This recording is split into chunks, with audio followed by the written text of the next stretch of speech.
이때 중국에 혹시 관세 몇 프로까지 한다고 했던지 기억나세요? 뭐 처음에 뭐 50% 어쩌니 저쩌니 했다가 100% 한다 했다가 나중에는 250%막 이렇게 했었잖아. 그냥 관세가 그냥 고무줄인 거예요. 네, 안녕하십니까 여러분, 반갑습니다. 오늘 제목입니다. 미국 관세 위헌 판결, 시장에 일으킬 파장은. 주말 사이에 되게 큰 뉴스가 하나 터졌어요 여러분. 일단 관세 위헌 판결이 났어요. 우리 예전에 이거 기억나세요? 트럼프 대통령이 막 와가지고 요 판넬 하나 탁 들고 와서 중국의 몇 프로, 베트남 얼마, 대만 얼마, 뭐 일본 몇 프로 막 그랬었잖아. 이게 벌써 까마득해요. 작년 4월에 그랬었어요. 그래서 그냥 아주 증시를 쑥대밭을 만들어 놨습니다. 근데 뭐 고맙지. 네, 바닥을 만들어 줬으니까. 이러고 우리나라 증시는 그냥 미친 듯이 뛰어 올라갔었습니다. 요거 내용에 대해서 뭐 간단하게 말씀드릴게요.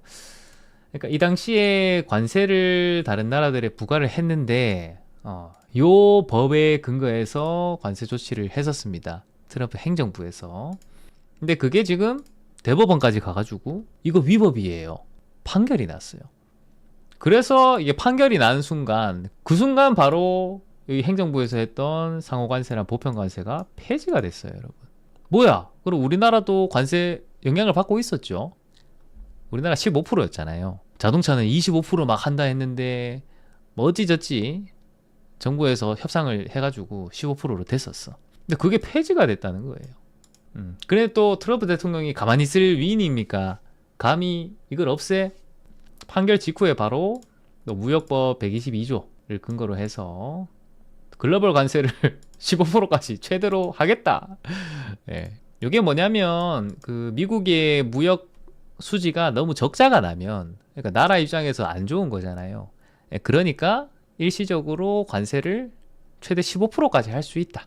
네, 그런 법입니다. 요거를 해서 다시 15% 하겠다, 지금 이런 상태입니다. 근데 우리는 이제 한국 투자자잖아요. 한국은 도대체 그럼 어떻게 되냐. 근데 이게 좀 희한합니다. 이전에는 판결 전이요. 판결 전에 우리나라도 대부분 상품에 15% 상호관세를 적용을 하고 있었죠. 적용받고 있었죠. 뭐 철강에 대해서 50%, 요거는 또 다른 영역입니다. 다른 영역이라서 그거는 그대로예요. 근데 어쨌든 판결 전에 15% 상호관세를 받고 있는 상태였는데 판결이 났으니까 이제 15% 상호관세 무효화가 된 거예요. 네, 근데 아까 말했듯이 트럼프 대통령이 기다렸다는 듯이 야 그러면 글로벌 관세 15%로 할게.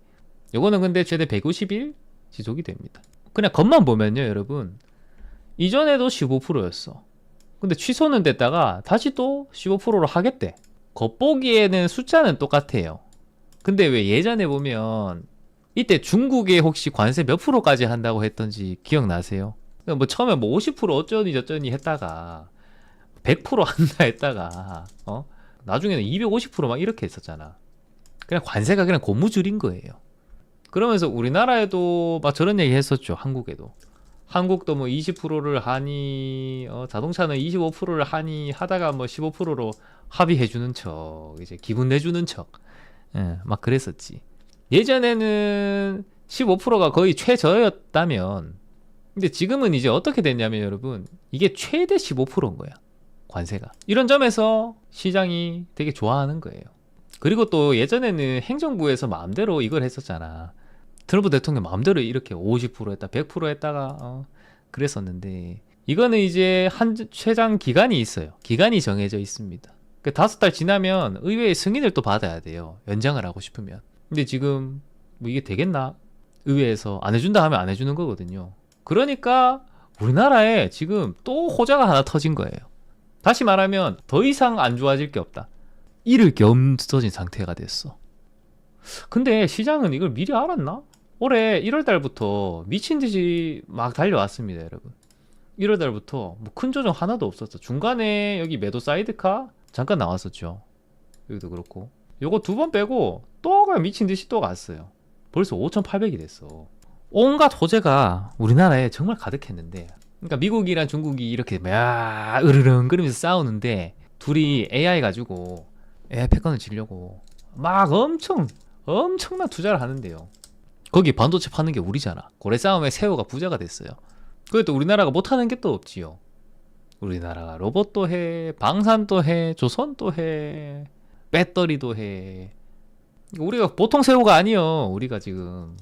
그래서 지금 삼성전자 가지, 하이닉스 가지, 또 반도체들 막 날아가다가 증권주들이 막 날아다니고 맞죠.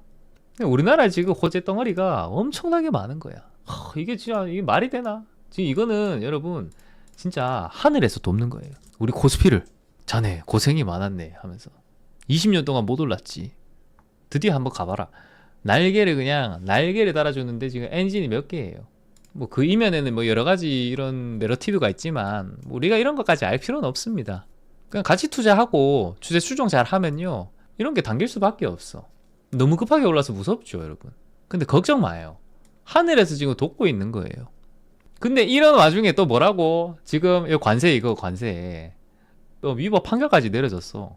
그럼 여러분 이거 혹시나 이런 것들이 미리 반영이 된 수도 있어요. 네, 반영이 돼가지고 오히려 내일 빠질 수도 있다만, 근데 빠질 거면 블랙록에서 하이닉스를 들어왔을까? 시장은 이런 게 있습니다. 악재가 사라지는 것보다 이 악재가 관리 가능한 수준이 될 때 더 강력하게 오릅니다. 지금 이 관세가 딱 이렇죠. 관세가 폐지되고 이 트럼프 대통령이 다시 15%로 할 거야 라고 했지만 예상이 돼요. 이제 트럼프 대통령 레임덕이 빨리 왔어. 그 다음에 이거 최대 5개월이라는데 그 뒤에 뭐 연장하겠나? 연장해도 상관이 없어요. 15%면 할만하거든. 지금도 15%였는데 예측이 가능해졌어요. 그러면 여러분 이런 거는 크게 걱정할 일이 아니에요. 그러니까 문제는 이제 트럼프 대통령이 또 뭔가 예상하지 못한 뭔가를 한다. 그거는 이제 문제긴 하지. 아무튼 시장에 뭔 영향이 오겠죠. 또 내일 뭐 악재로 되든 호재로 되든 또 뭐 시장이 움직일 거예요. 근데 여러분 강세장에 이런 무역 분쟁 언제나 나오고요. 옛날에 2018년에 터졌었잖아. 시장 한창 좋다가 갑자기 중국이랑 싸운다 해가지고 이렇게 툭 떨어졌어요. 근데 그러고 또 어떻게 됐어요? 뭐 코로나 왔다가 이렇게 상승했잖아. 코로나 지나고 아이고 죽네 나 죽네 했지만 지금 5,800이 됐어요. 이런 리스크는 언제나 있지만 우리가 추세만 따르면 됩니다. 그래서 큰 추세가 유효하면요 단기 노이즈 그런 거 여러분 흔들릴 필요가 전혀 없습니다. 예. 반도체도 최근에 보면 삼성전자 이때 막 하한가 나오고 그랬었잖아요. 아무튼 이날 대체거래에서 삼성전자가 하한가를 가요. 대형주들 싹 다. 그러고 그냥 쭉 왔죠. 그래서 여러분 큰 추세만 보시면 됩니다. 아무튼 추세 수정을 하면 된다. 아무 걱정이 없다. 예측보다 여러분 대응입니다. 너무 많이 오르고 너무 급하게 가서 무서운데 여러분 달리는 말에서 함부로 내리지 말자. 함부로 매도하지 말자는 얘기예요. 추세가 꺾일 때까지 지켜보세요. 쭉 지켜봐봐. 이거 내리잖아요. 말이 어떻게 되게요?